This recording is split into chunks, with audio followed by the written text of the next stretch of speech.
Siamo qui con Vito Antonio Furio, direttore di CRIF. Grazie per essere qui. Ti vorremmo chiedere, la tematica ESG è ormai al centro del mondo finanziario. È importante sottolineare che fin troppo spesso, quando si è parlato di transizione, l'attenzione si è focalizzata sulla lettera E, ossia la componente ambientale. Ci sa dire qualcosa sui fattori S e G?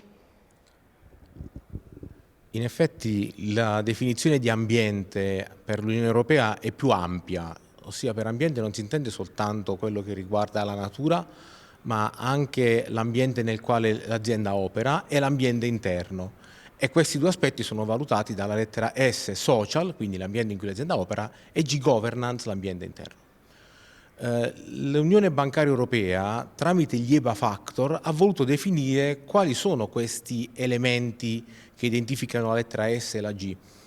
Per la S potremmo citare ad esempio i rapporti che si hanno con i dipendenti, il rapporto dell'impresa con il contesto in cui opera, i rapporti con i fornitori, le azioni che l'azienda mette a terra per mitigare gli effetti delle difficoltà economiche dei propri dipendenti piuttosto che per la fame. Diciamo che gli elementi della S, della parte social, sono difficili da misurare.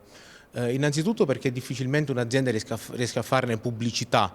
Faccio un esempio: se un'azienda devolve dei buoni asilo per le neomamme, ecco che questa informazione non la troviamo su nessuna fonte pubblica.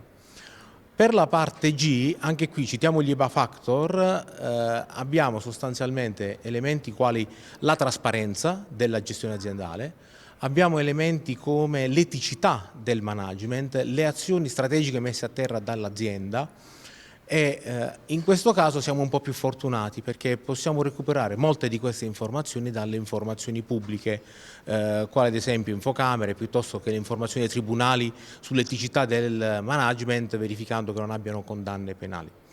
Quello che potremmo dire in sintesi sui due elementi è che non sono semplicissimi da valutare, ma lo sono di più per le aziende grandi che, facendo una maggior pubblicità con il bilancio, ci permettono di conoscerle meglio. Il consiglio che possiamo dare alle aziende più piccole è di affidarsi magari a dei questionari in cui possono mostrare anche loro le loro capacità sia nell'ambito S che nell'ambito G.